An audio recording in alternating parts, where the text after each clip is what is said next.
We head over to the Elwak Sports Stadium where my colleague Mark Agudwa is there. He'll be telling us more about this incident and what he has already picked. Hello, Mark.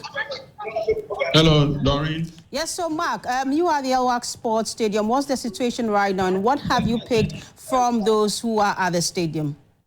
Okay, so we got here at about 9 a.m. and even before we got into the stadium, there was a massive crowd out there. A lot of them trying to enter the stadium, but they were prevented by military men. We witnessed some even scaling the walls to just get into the stadium. And then when we got into the stadium after, we really went through a lot to get in here. We realized that the crowd outside was a lot more than those inside.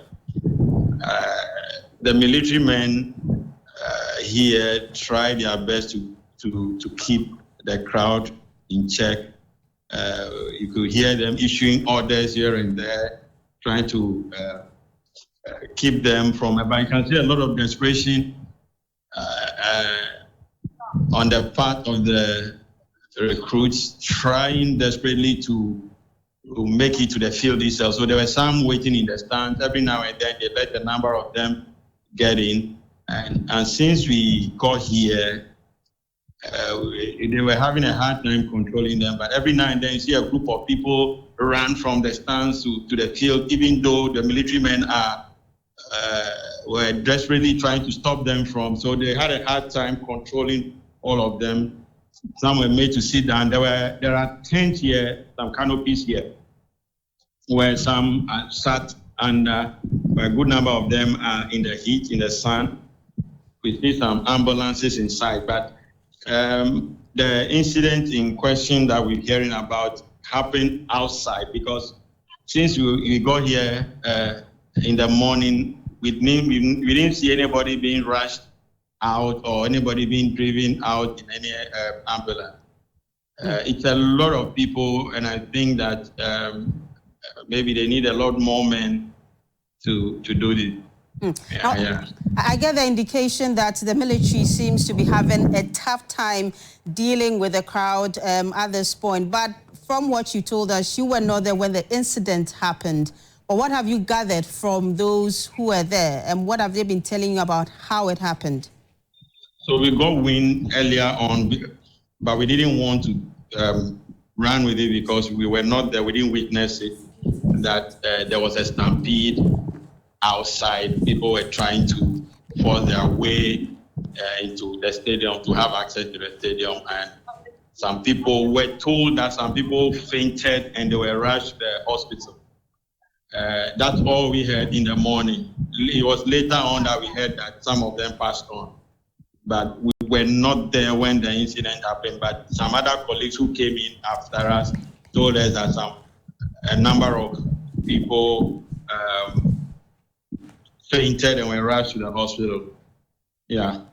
Now, Mark, hold the line for me. Let me get the thoughts of security expert, Mr. Kumado. Hello, sir. Hello, Mr. Kumado, are you on the line? Yes, I can hear you. Thank you. Thank you so much. No, so I'm sure that you've been monitoring this incident since the news started breaking a few minutes ago. What are your initial thoughts? I think we will need something creative.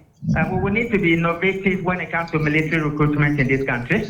The current times are different from the previous year, and the way we do it is becoming problematic for us. We don't need these people to die for we to anticipate that there's going to be high turnout and there's going to be risk levels in terms of enduring and in terms of capacity of people to hold on, particularly when it comes to moving from stage 1 to stage 2, where you form a line and you be in the line to move into the stadium before the initial process begins. Take Greater Accra, for instance. If they have separated them and segregated them, then you would have had people at Elwak, some other people at Accra Sports Stadium, some other people at Legon Stadium, and some other people at Botema Stadium. And that would have helped their cause, so that they might be doing it for a day or 2 or 3. But to have large numbers of people gathered where they are no toilet facilities, there are no water, available water for them, and we don't know the conditions of people as to how they got here, where they are coming from. And that is what created the problem. I'm also thinking they can benchmark some of the best practices across the globe. The way the British recruit people into the army is one of the best ways they can benchmark. And I think once they do that, we will avoid many of these stranded people and subsequent stampedes that take the lives of these people. Now, you mentioned stampede, which the military has also mentioned in their statement that there was a stampede which led to this unfortunate incident. But from your perspective, what do you think the military missed in handling this? They overlooked the numbers. Yeah, they overlooked the numbers. They thought it's going to be the same way. Then they also overlooked some of their standard procedure. This is the way they've been doing it for years. But to the extent that the times have changed and the numbers have changed, we would have made amends. We would have resolved it by separating them into different groups at different places. And until that is done, we'll continue to have some of these difficulties. Now, many say that this paints to us a clear picture of the situation in the country, especially when it comes to the unemployment situation, having people mass up at these places and the desperation that they show when they mass up at these places. What do you think? Public education is key. Awareness creation is key. The military is not the only option you have to serve your country. These are people who are looking for jobs. They don't even understand why they are there and why they are joining the army. And so, yeah, unemployment is high. We will want to resolve it, but there are better ways of doing it. We will want to have people serve in the army a year on and year out, but there are creative ways of doing it. We will want to have our young people who are willing and able to serve in the armed forces, but there are innovative ways of doing it. And I think we will need to apply many of them at the same time if we want it to be done properly and the decency of it. Because what they are doing is to test endurance. And it has been the way we do it over the years, and it's creating problems. So they will need to look at it again. Now, we are told that the Deputy Defense Minister and the CDS are already at LWAC trying to, monitor the situation and see what to do. What do you think they should be telling them? What are they monitoring? This is the attitude of black people. Did we not know that this is going to happen? So we wait for it to happen, and we are there monitoring what? When the people apply to the army, I thought they sold bombs. And they know the total number of people who apply. And when they know the same people who invite these guys to come for the screening today, did they not know their numbers? No, we have to be serious and take personal responsibility when we get it wrong. And this is what I don't like about black people. Nobody takes responsibility for anything. And that is why we are not going nowhere. We know the numbers. Did we not plan for it? It's unheard of. To lose these people, how is government going to explain it? And how is the army going to explain it? Things that can be avoided. Let's avoid them. It's all part of managing the risk. And if there's high risk of assembling huge numbers or a lot of people at EWA for a recruitment process, that is likely to lead to stampede and many of these collapsed people and many of those ones, then we have to avoid it. And it makes that easier for government, for everybody. Now, you've mentioned that indeed this is how it's always been done. You think the military took things for granted?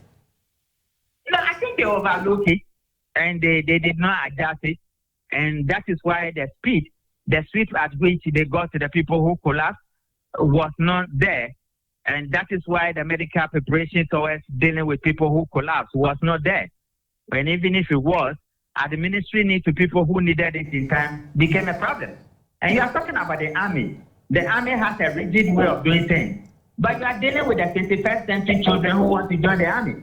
So you need to manage the process a little bit more carefully. And I think a lot of creativity and strategy and innovation would have helped the army and helped government's procedure of employing people into the army. Now, Mr. Umar, the news just coming in says that unfortunately we have more people. Let me run away from you. Let me run away from you. Unfortunately, more people we've lost more people, about 12 people now, and really that's very unfortunate. Definitely, because some people have collapsed and we have seen the structure. So if care is not taken and you are testing endurance, these people, you don't know their medical condition. And once they don't have water, they don't have food, and it became very unbearable for them. You don't need a soothsayer, a prophet to tell you that the number of deaths or the number of people hospitalized is high. Thank you so much, Mr. Humadu. That's Richard Humadu. He's a security expert. I'm sure we'll head back to the Elwak Sports Stadium. Mark, are you on the line? Hello, Mark, are you there? Well, I'm sure you're working the lines to get through to Mark. Like I just mentioned earlier, news just coming in says that the number has increased to 12. So currently we have lost 12 people at the Elwak Sports Stadium, people who went to the Elwak Sports Stadium looking for a job, trying to get recruited into the military. I'm told that we have Mutamu Muni on the line. Hello, sir. Hello, sir. Can you hear me? Yes, I can hear you. Can you hear me? Yes, I can hear you now. Thank you so much for joining us. So I'm sure you've heard the situation now at the Elwak Sports Stadium. Unfortunately, we are told the number has increased from 6 to 12 people. Let me get your reaction. Obviously, this is unfortunate. Well, this is a very serious incident we must take seriously. The fact that just a mere exercise of recruitment into the services leading to casualties as high as 12, we're now being told, is a serious matter that must be seriously scrutinized and action taken to prevent similar situation from happening. If you remember, this is not the first time our recruitment exercises have recorded casualty numbers in terms of, recruits or individuals seeking to be recruited into the services. Clearly, today's numbers and outcomes clearly show that unemployment is a hugely pervasive reality. Youth unemployment is a huge reality in our country. And the fact that we have it shown in this way tells a lot about what it means when we talk about youth unemployment as a national security crisis. And I think that this must serve as lessons for us in terms of mobilizing and initiating programs aimed at addressing youth unemployment in a manner that ensures sustainable livelihoods and opportunities for young people in our country. We've had similar situations in the past, but this seems to be quite on the high. Did we have to wait to get to this point? Of course not. I just made a post a few minutes ago, and beyond the fact that the numbers highlight the reality of youth unemployment, pervasive youth unemployment, it also exposes our inadequacy when it comes to crowd control in an exercise like this. And that must be seriously looked into, because there's a tendency that this will be repeated not only during recruitment into the services, but also in other major national events that deals with numbers. Now, I'm told that we'll be getting some videos from the Elwak Sports Stadium. We've already spoken to Mr. Richard Humadu, who has indicated that he expects the military to have done things differently, not to be overwhelmed by the numbers. What do you think they could have done differently?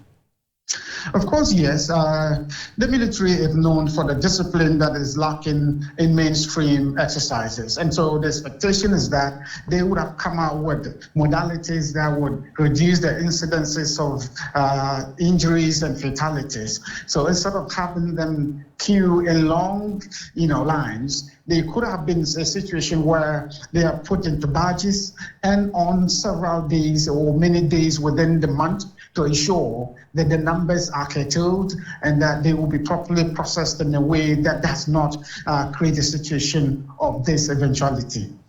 We are also told that the CDS and then the Deputy Defense Minister are on site right now.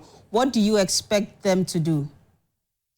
Well, it's great. I'm happy that they are there to witness what is going on, and that affords them the opportunity to design, interventions or measures to prevent this from further escalation, but also to ensure that future situations does not lead to this eventuality. And I think that it's important that we have that leadership present on site. Muktar, as a country, yes, we wait to hear from the CDS and the Deputy Defense Minister on what they will be doing with this situation. But as a country in general, we've spoken about unemployment and how that could be fueling this incident. But what should we as a country do to be able to avoid such incidents, have reduced numbers at such centers, and then maybe, just try to resolve this without having to deal with issues of stampedes and deaths when it comes to recruitment exercises? Well, it's a mix of complex factors. If you look at the systemic issue of unemployment, it goes beyond just, one incident or one, intervention or even one regime. We need to look at it holistically in terms of how we design national programs aimed at absorbing a significant portion of our youth population, but also laying a foundation that allow young people to pursue their dreams, to pursue their careers of choice in a manner that doesn't come with this sort of stress and hassle and risk. Beyond that, there are a lot of other, common sense decisions in terms of operational aspect of these kinds of exercises. If you're dealing with numbers, there is an attitude and logistics that come with dealing with numbers. A trial situation or a situation where people are scheduled with controlled numbers on specific days and allow a situation where the teams that process these individuals can do so without recording the risk of stampede or fatality numbers. And I think that this sort of conversation should lead to a situation like that, where there's a policy regarding recruitment and mass recruitment situations like this, to prevent this from recurrence. Now, you brought the issue of crowd control, and I'm sure that I remember in a few years ago, we've had issues with police and security officers and the way they deal with the crowd. And I think recommendations were made for people in the security services to get some more training on crowd control. You think that we missed that in this incident? Well, from my sources, the security services have had, adequate trainings when it comes to crowd control. It's not a new kind of skill or expertise within the services. What is required? Of course, continuous training is important, but what is more important is the oversight and leadership when it comes to the operational aspects of what is going on. The command and control aspect of this operation system is important, and I think that we would, in the coming days, we would hear more about what was put in place, what existed, what did not, and so we can project into what can be done better in the future. Well, thank you so much, Muktar. That's Muktar Mumuni. He is a security analyst. He was speaking to us about his thoughts on the numbers we are getting from the Elwak Sports Stadium. We are told that the numbers have increased to 12. We've also heard that the Deputy Defense Minister and then the CDS are currently over there trying to assess the situation. We've also heard from our reporter on the scene, Mark Agudua. He's been telling us his experience this morning, what he has heard from those who are the Elwak Sports Stadium trying to get into trying to get recruited. I'm told that you have Koje Siama on the line. Let's get his thoughts. Hello, sir. Hello, sir. Can you hear me? Mr. Siama.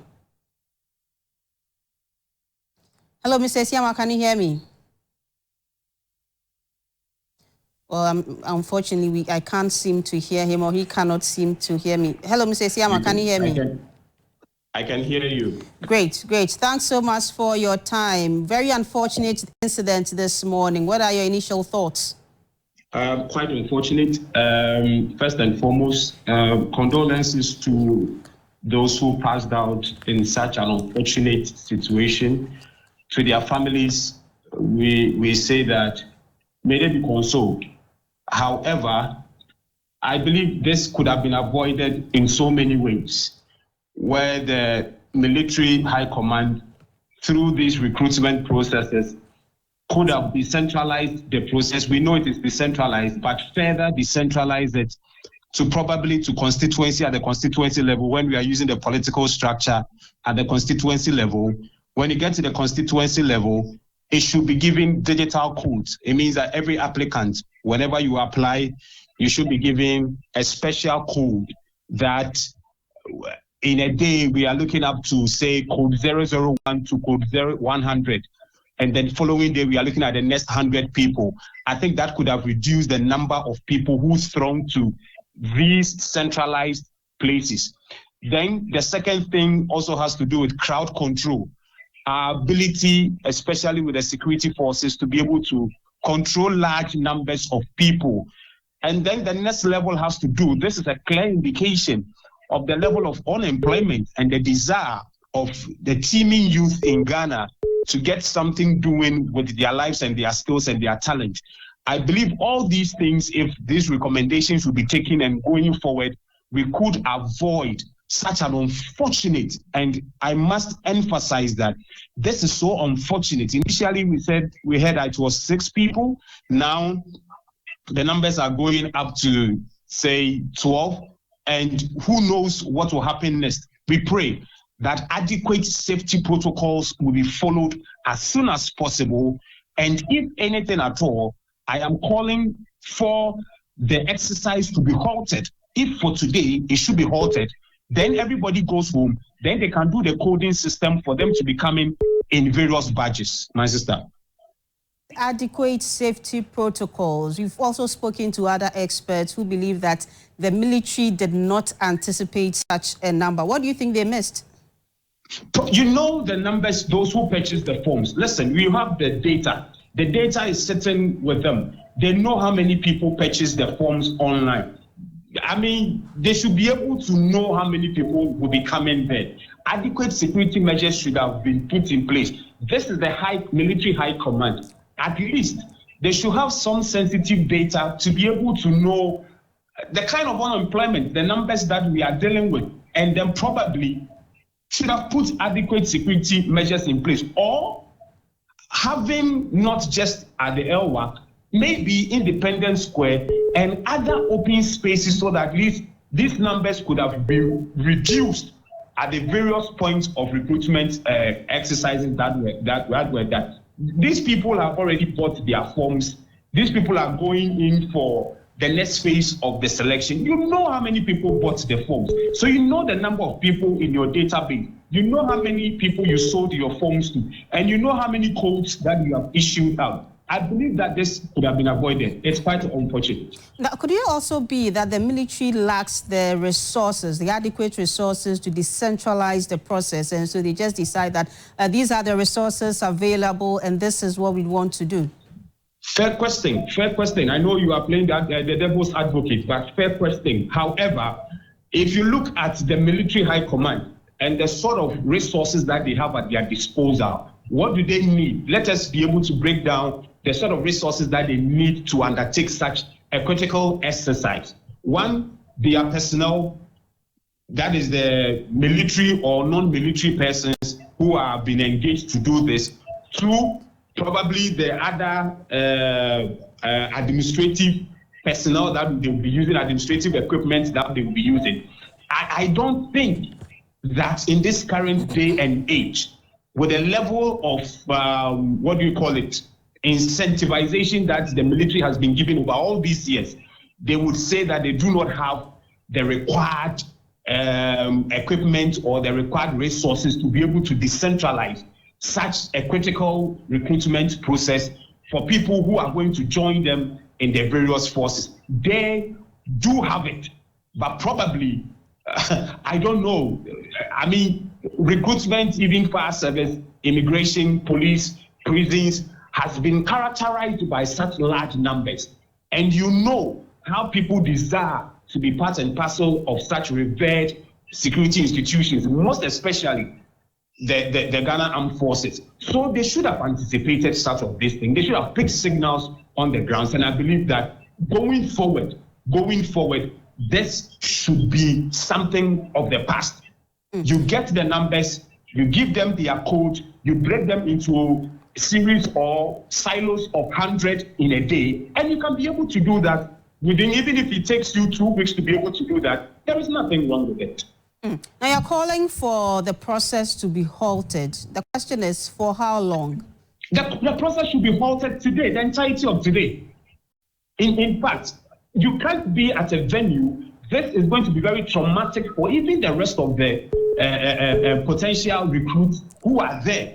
That I saw my colleague this morning, I saw my colleague this dawn, and we are all standing here because of stampede or chaotic actions. This person has died on the grounds that I am also going to be recruited. I feel that the trauma that is going to affect these persons over there, it's so enormous. So they should halt the process. People should go back home, refresh, and probably the military is supposed to also put in place other measures and say that we halted it today, and going forward tomorrow, we want this number of people to come. They can test them. They can use text messages, they can use WhatsApp messages, they can use emails, and text them for them to come in the badges of, say, let's say 100 or 200 or 300, which will be a manageable number at the venue that they are doing it. Or probably they should go to the Independence Square to spread the numbers. But the case must be made that today the process should be halted. So at least people will be able to leave the scene for these terrible memories that have been imprinted in their minds to at least fade away for some time, and to give the military also some time to put in adequate measures to contain them if indeed they are going to use the LWAC Sports Stadium going forward in the entirety of the process, or they are going to map up a different strategy and then use other venues to be able to also reduce the numbers, just like the Electoral Commission has done to the polling stations, where now polling stations have limited numbers of voters. I think we can also do this going forward. Now, at this point, would you suggest that persons who are at the stadium when all of this happened should be given some psychological help? Indeed. Listen, even the entirety of the nation, how would you feel knowing that a cousin of yours, a brother of yours, a sister of yours, who probably has been unemployed for all these years and seeing a great opportunity to join the revered security service, going for a process, a recruitment process, goes in and doesn't come back again? So the families of these persons who have passed away, unfortunately, should also be given some psychological, counseling. They should be talked to, because it's unfortunate. As we have it in our Ghanaian dialect, just because you just want to put food on the table. And you can imagine, my sister, how many of these people have been unemployed all these years, and the means that they are also using to cater for their families. And one opportunity has just opened, just not even for the fact that I have been accepted, but for me to go through the next phase of recruitment process, and I have met my untimely death. So indeed, the persons who are there, the family members of these people who have died, they need to be consoled. And if anything at all, probably some people will say it is too extreme, they should be compensated. Because listen, this is no act of theirs. This is a state function. This is something that the state is duly in charge of. And so, if possible, they should be compensated. The families who are involved should be compensated. Well, thank you so much for your time, sir. We've been talking to some experts about this rather unfortunate story. It's a running story, developing story happening now. 12 people confirmed dead due to a stampede at the LWAC Sports Stadium, where people had gone there to go through the military recruitment process. We've been told earlier that the bodies were deposited at the 37 Military Hospital morgue. Those injured are also at that same facility. We have our correspondent, Raphael Agbanu there. He'll be telling us more. Hello, Raphael. Hello, Doreen. Yes, Raphael, what have you gathered? Yeah, so we can confirm that a number of people are dead.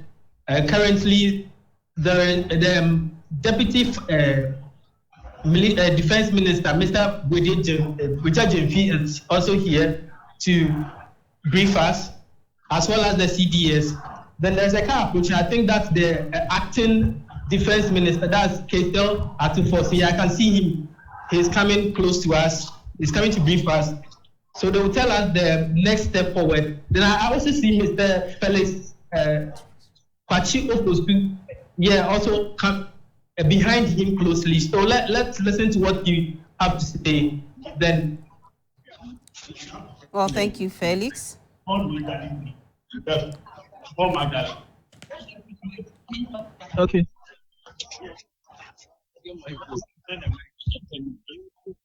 Away from this mic. The mic is on. One light.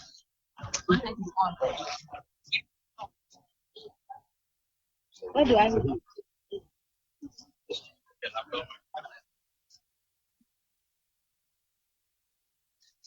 Oh my darling, call MCR and get the You're giving us? Giving us free. I am giving light here. Okay. Hello? Oh, Raphael, I can hear you. Yeah. So Raphael, have they already started speaking? He's yet to speak anyway. He's yet to speak. But I mean, what can you tell us about their demeanor? It is not a good news anyway, because these are youths, or these are people who want to serve Mother Ghana, and their lives end up this way. So it's not quite a good news for them. You can see it from their facial expressions. So it's not that a good news for them. Definitely, it's not good news for all of us. Now he's telling us that we have sort of high-powered government delegation, the acting defense minister, the deputy defense minister, government Minister of Communication and Government spokesperson, Mr. Felix Kwasi-Fosu. We also have the CDS at the 37 Military Hospital, who very shortly will be addressing the press over there, telling us what they have also gathered from visiting the facility, what they've gathered from their men on the ground, and then maybe just some more details about what government intends to do. Hello, Raphael, can you hear me?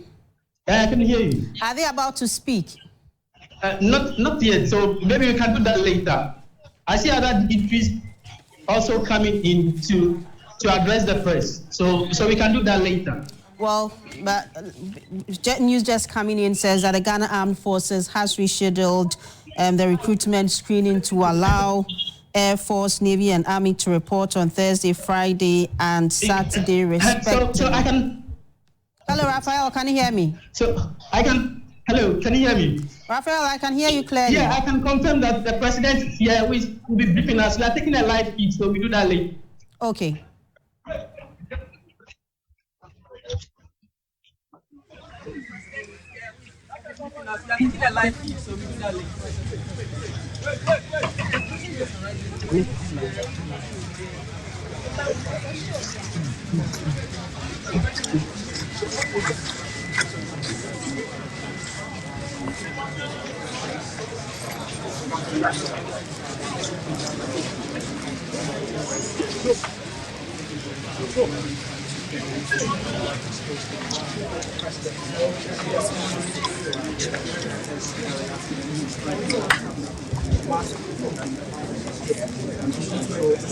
So currently, the president is being briefed on what actually happened.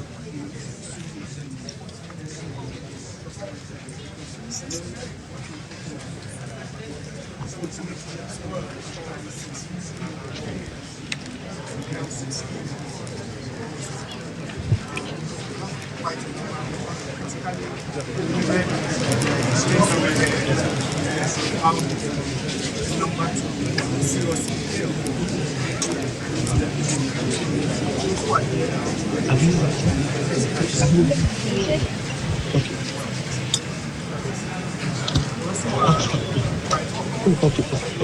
Thank you, sir.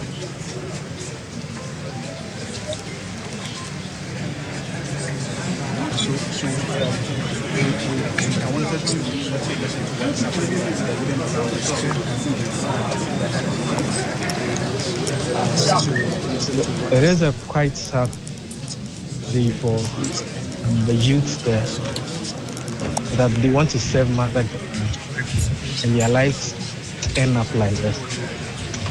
It's quite sad. The president is being briefed.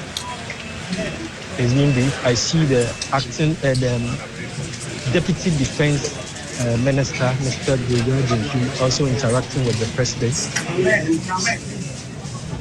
So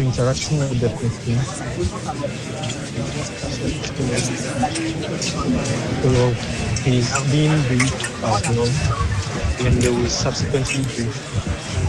I'm sure the president will make a statement So we wait to see that here as well. So they are making headway to inside the emergency ward. They are making headway into the emergency ward. Yeah, so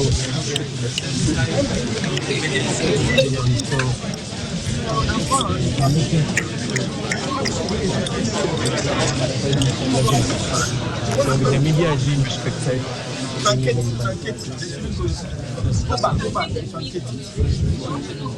Nobody should go inside. That's all. Close the camera inside. Okay. People, no. People are.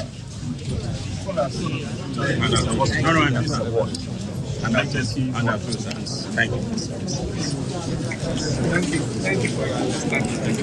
We can't make the situation of the sick people worse. Yeah.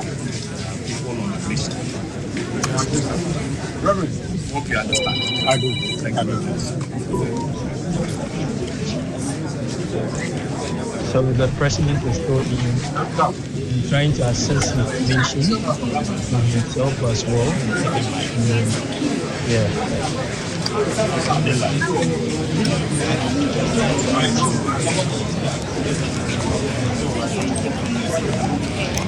because I couldn't hear.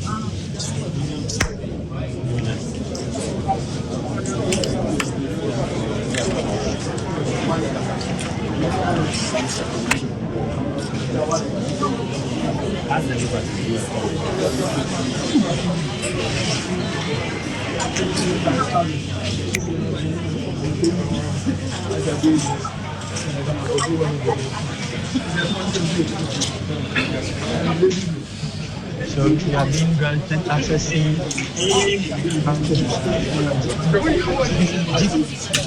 Only yes.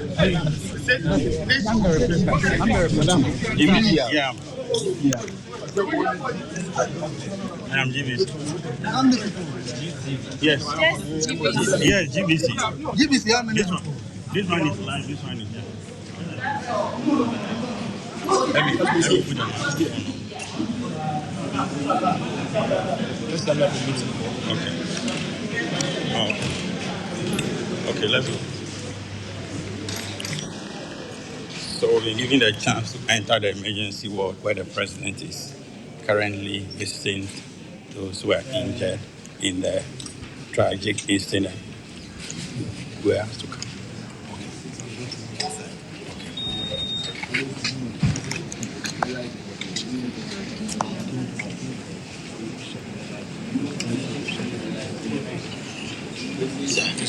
They are live, yeah. Sir, they are live actually.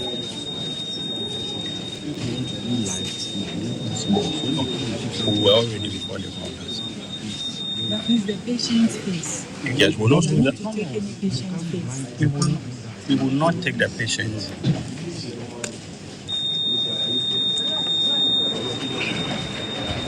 So the president is currently talking to one of the victims of the emergency ward of the 27th. He's here with the Minister for Government Communications.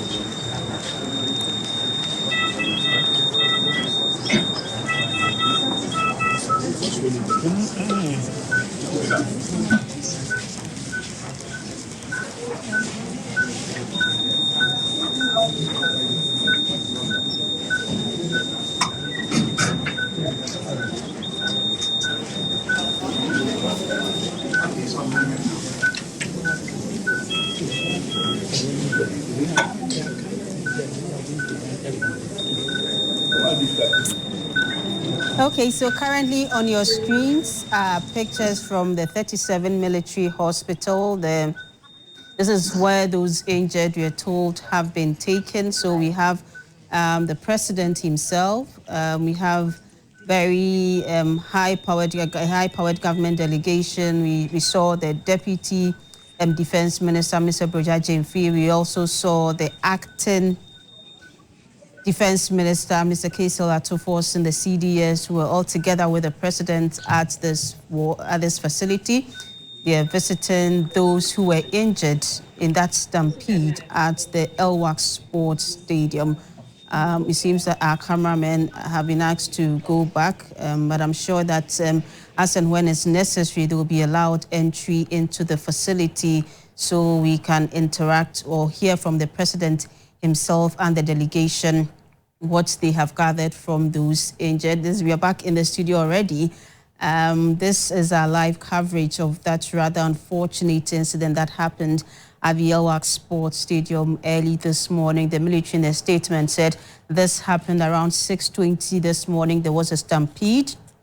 And the statement indicated that 6 people were dead, a number of people injured. Then we got wind of an increase in the number. We're told that the number currently now stands at 12.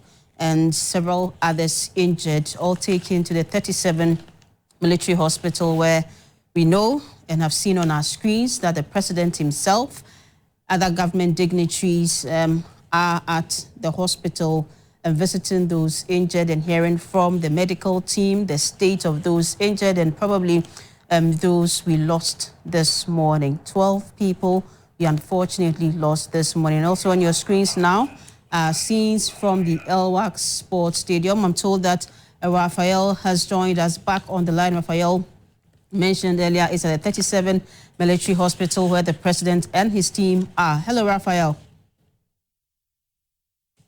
Hello, Raphael. Can you hear me? Hello, Raphael. Well, he can't seem to hear me, but I'm sure we all know he's reporting from the 37 military hospital. We saw the president there, as mentioned earlier. We also know that the Deputy Defense Minister, Mr. Richard Jemfi, Acting Defense Minister, Mr. Casey Latoforsen, Dr. Casey Latoforsen, actually. We also have the CDS there, and I'm sure, Raphael, are you ready now, Raphael? Well, I'm told it's instead of Raphael, we have Mark. Mark, can you hear me? Mark Agodua, can you hear me? Yes, I can hear you loud and clear. So, Mark, tell us, where are you now? Are you at the 37 military hospital or still at the Elwak Sports Stadium? We are currently at the trauma and surgical emergency unit of the 37 military hospital, where a while ago the president, in the company of the Acting Minister for Defense, the Deputy Minister for Defense, the Minister for Government Communications, and others arrived here. The president was briefed as to what happened by a man in uniform. I couldn't get the name. And after that, he went into the ward to interact with the injured. So he's still at the ward right now, visiting patients who were involved in the tragic incident but are receiving treatment. So currently, the president is at the surgical emergency unit of the 7 military hospital, speaking to the patients. Yeah.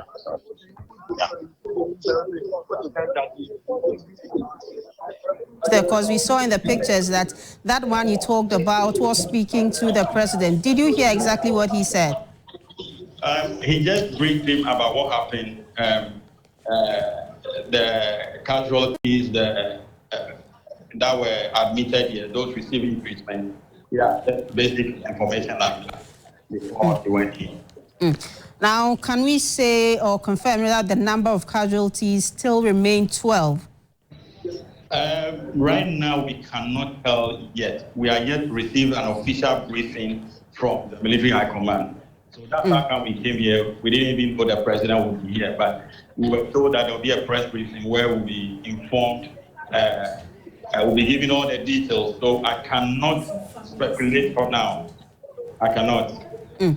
Now, we've been told that a number of people are injured, but what we are not aware of now is the number of people who were injured in this incident and those who have been brought to the facility.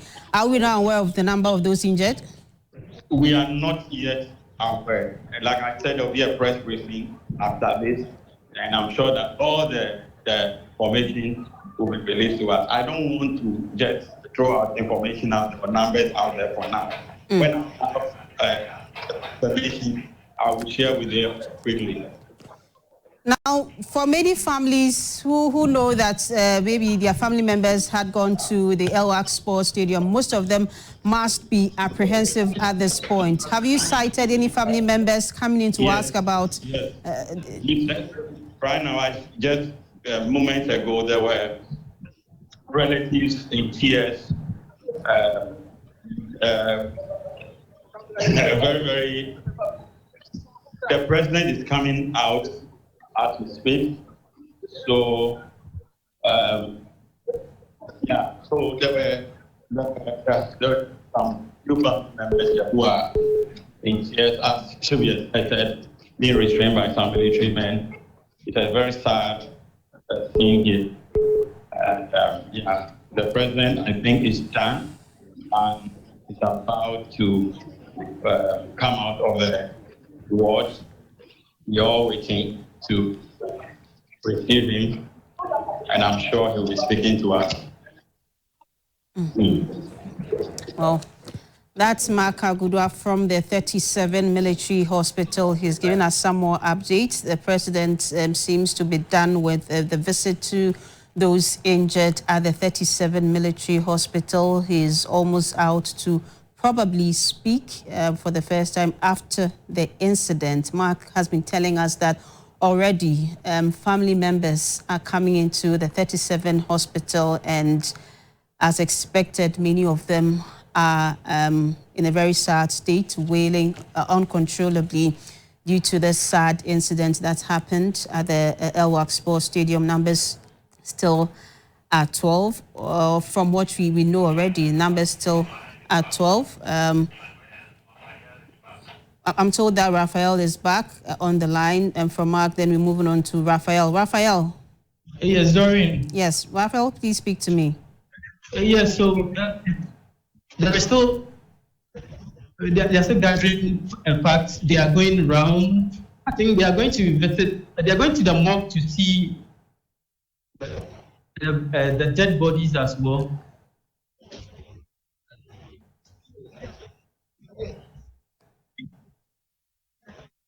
Hello, Raphael. I'm live. Raphael, can you hear me? I can. So, if I got you clearly, they are moving to the morgue. No. Okay. So. Well, what you still see on your screens are pictures from the 37 Military Hospital. My colleague Raphael is there with Mark. We heard from Mark earlier.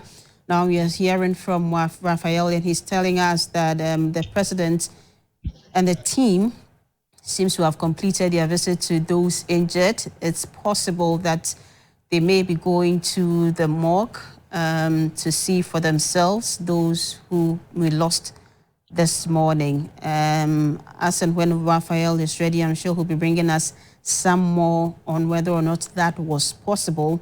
But still on your screens are scenes from the 37 Military Hospital. And you could see from the faces of the officers there, everyone seems sad, overwhelmed by the whole incident today. Hopefully.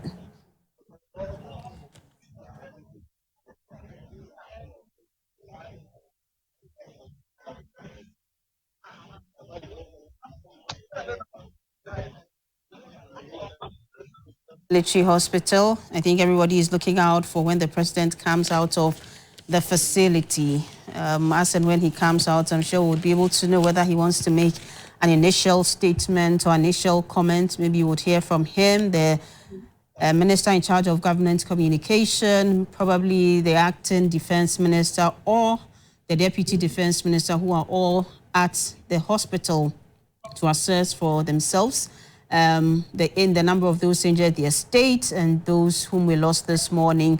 If you are not aware, the news currently is that there was a stampede at the LWAC Sports Stadium this morning around 6:20 a.m. People had gone there to go through the military's process for recruitment.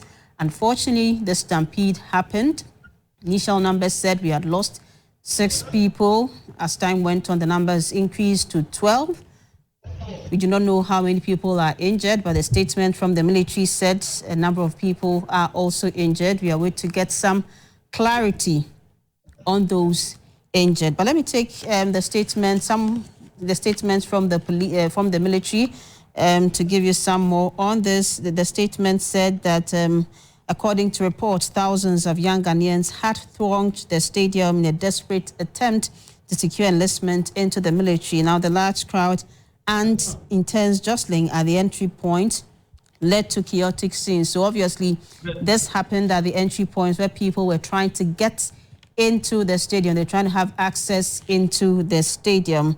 It resulted in chaotic scenes and multiple injuries and fatalities. We're told that the bodies of those persons who died have been reported deposited at it. Well, Raphael, I can hear you now. We can see that the team is already out. Yes, so the team is out.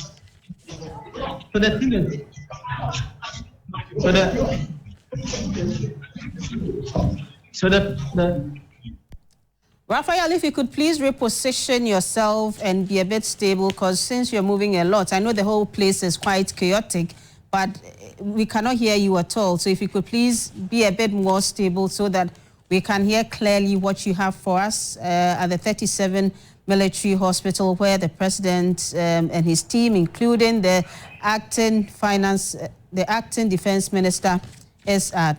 Raphael?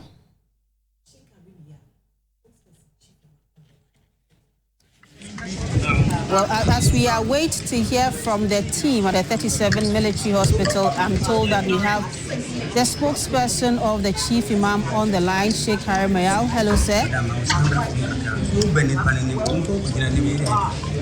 Hello, Sheikh. Can you hear me?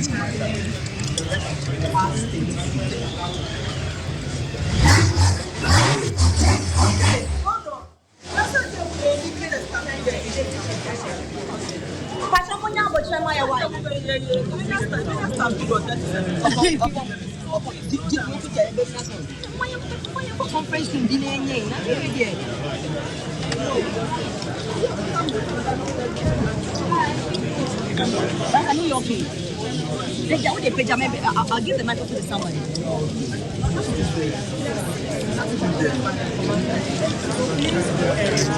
Hey, watch out.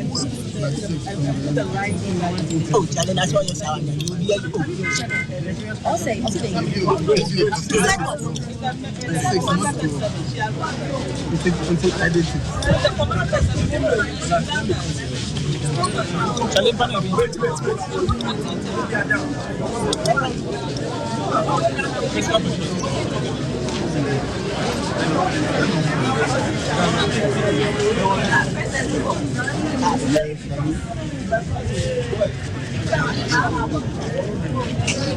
Was at the moment, perhaps what we're picking up is that there may be a huge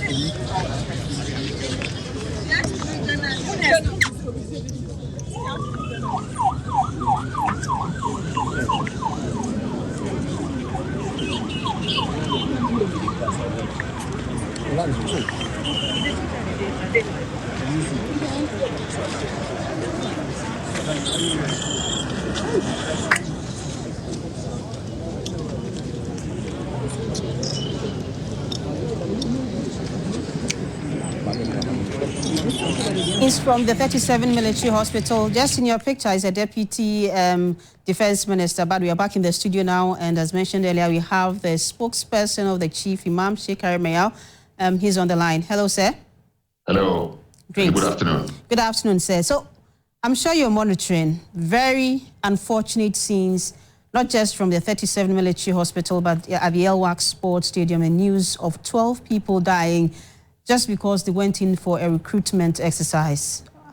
How does that make you feel? Yeah, I mean, sad news. My condolences, my sympathies to all the affected family. My sympathies even to the Ghana military service. That is the Ghana Armed Forces. My sympathies to all of them. This is an unfortunate incident. I mean, these are people who just want some job to do, and they have to meet this tragic death. Originally, I heard of 6 people, but I'm told now the number has risen to 12. And we don't know how far the number will even rise again. I think that this is not the first time we see some of these congestions during enlistment exercise. I think a lot more work needs to be done in terms of the arrangement to guarantee the security and safety of people who have the genuine desire and the need to be employed and to be recruited into our military. They have not done anything wrong, but it's that their desire and the need for employment has brought them this kind of situation.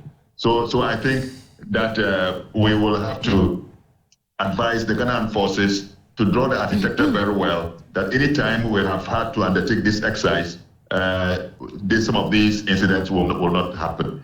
So my sympathies on behalf of the Chief Imam, on behalf of the entire Muslim leadership, we want to express our deepest condolences and sympathies to all affected, and hope that God Himself knows why these things do happen, and hope that all those affected will be strengthened, and then let's see what the government can do. Some experts believe that the military should have anticipated the numbers, considering, they have the data of those who bought the form, so they should have anticipated the numbers and put in appropriate measures to forestall such an incident. Well, I'm not a military expert. I'm not part of their details, so I'm unable to comment on that. But at least once this one has happened, I think the obvious is clear that we need to understand that when people get crowded in this way, any little stampede can lead to so many deaths. We know the stadium disaster and what happened there, and so on and so forth. So it is good that the military will go back to the drawing board, probably in anticipation that they want to make an arrangement that whatever the crowd, the volume of the crowd, will not experience this loss of life. Now, from the scenes we see from the 37 military hospital, we have the president, the acting defense minister, deputy defense minister, government communications minister. With the president leading the team, what do you expect him to do at this point? Yeah, the president is executing his mandate. He's the father of all. He cares for everybody. Whatever disaster happens, just like it happened to our compatriots in August, somewhere, where we lost eight lives. Similarly, this one is also in a similar vein. So therefore, the president couldn't have sat in his office. So I commend the president for having suspended all other activities, and he personally coming to the 37 military hospital to see what is happening, to assess the situation. I think that he will have to have a special meeting with the military experts, the head of the Ghana Armed Forces, and to draw and to maybe give his own assessment, and probably demand a certain report from them about the cause of the disaster, and then the recommendations that they give, so that we can guide future recruitment exercise. And I think that should be done. They must write a full report. He must demand a full report from them. The report must contain the cause, the very objective of the gathering, the cause, and what arrangements were put in place for now. And then also we can look at the recommendations for the future exercise, so that we can forestall any such tragic death again. Indeed, there should be a need for a report which would outline what exactly happened. But we also know that this is not the first time you're having such incidents. And I believe for all those that have happened, we've had reports which suggest what also took place, made some recommendations, but we have obviously for years now overlooked it. Yes, I think this is where the issue of responsibility. I know the military, they like doing things on precision. They like to execute, and sometimes if they do wrecking, they do simulation, and so on and so forth. I do not know what happened this time. So maybe what they need to do is to put together all the reports of the past and pick the lessons. So now this disaster has stricken. We must now look into the future and see that it never happens again. So all the reports and recommendations made in past incidents need to be put together. And I think that the president can make a demand on that through the Minister of Defense. And then let's see just like we are reporting on the death of our eight brothers, I mean, there's a certain report can also be given for the nation to really come to a speed with respect to what arrangements were put in place and what could be the cause of the stampede. Mm-hmm. Now, families have already arriving at the 37 military hospital, wailing uncontrollably due to the loss. What would be that single most important message to these family members who have lost loved ones due to this unfortunate incident? Indeed, I mean, my heart, breaks for them. My heart goes to them in terms of sympathy. And like I've said earlier on, we want to express our deepest condolences and sympathies to all of them who have been affected. Any family in which we have lost life, I mean, we give them our sympathies. Just like we told the families of those from whom we lost lives during the helicopter disaster, we'll say the same thing. It has happened. God is their solace. I mean, they should hold on to God, and God knows best. I'm sure most of them are. They could be Christians or Muslims. They should hold on to God, and God Himself will be their comfort and be their solace. Where we need to put our minds now is to look at what arrangement to put in place such that no other family will suffer such a loss in future. So our sympathies, sympathies to all who are affected. Indeed, even sympathies to the Ghana Armed Forces and the president. I mean, this is a loss that has affected the whole of the nation. These are people who could have risen to become military experts who will help, provide security for our nation. So we are all affected in one way or the other. Our prayer is that God will guide the way we do our things in future. Well, thank you so much, Sheikh, for your time. That's Sheikh Arimayao Shaib. He's a spokesperson of the National Chief Imam. We would head back to Mark Agudu, our correspondent at the 37 military hospital. We actually seem to be having some contradictory figures about the number of those injured and those dead as well. Initial numbers were 6. We're told it's moved to 12, but we need to confirm the numbers actually at this point. So we'll move on to Mark. Mark, can you hear me? Yes, loud and clear. Yes, Mark, tell us, what are the confirmed figures?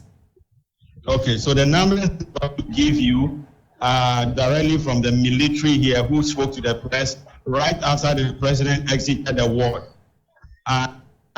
We're told 28 casualties in all, out of which 6 died. 6 died. 5 are right now in the ICU in critical condition, and the rest are fairly well. These are the numbers given to us from the military here at the hospital. I couldn't get the name of the lady who spoke, but she was in a Navy uniform. She gave these numbers to us.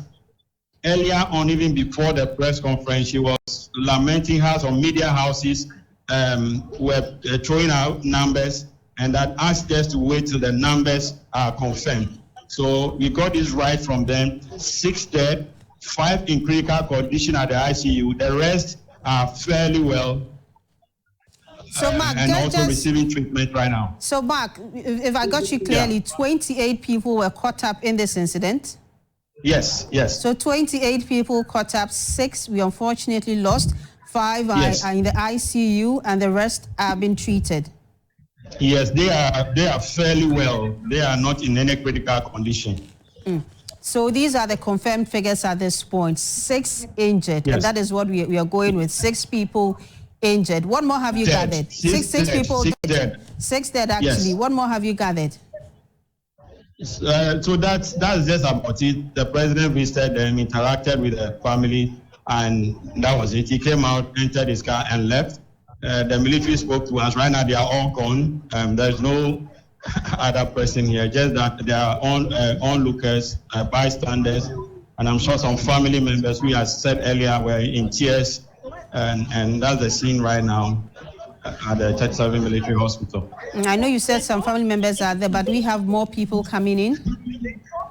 Family members, I mean. I could only tell they are family members because of the state they were in. They were grieving, they were crying, and they were being restrained by other family members and some military people here. But we couldn't speak to any of them as of now. It must be a really traumatic experience for the family members of these people we have unfortunately lost. That's Mark Agudua reporting from the 37 Military Hospital.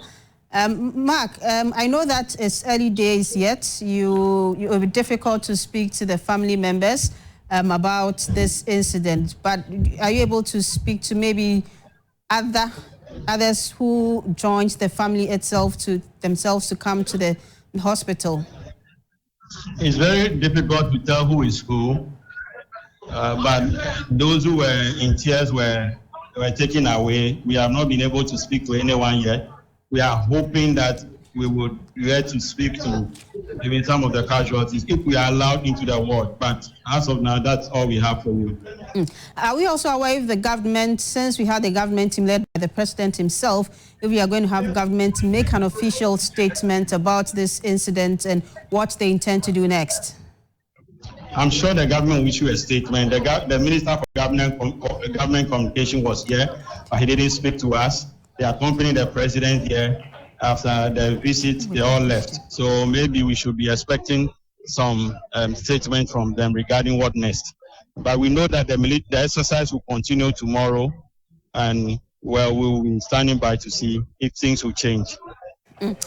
Mark, now from what you also saw, both on the ground and at the 37 Military Hospital, describe to us, how bad was it?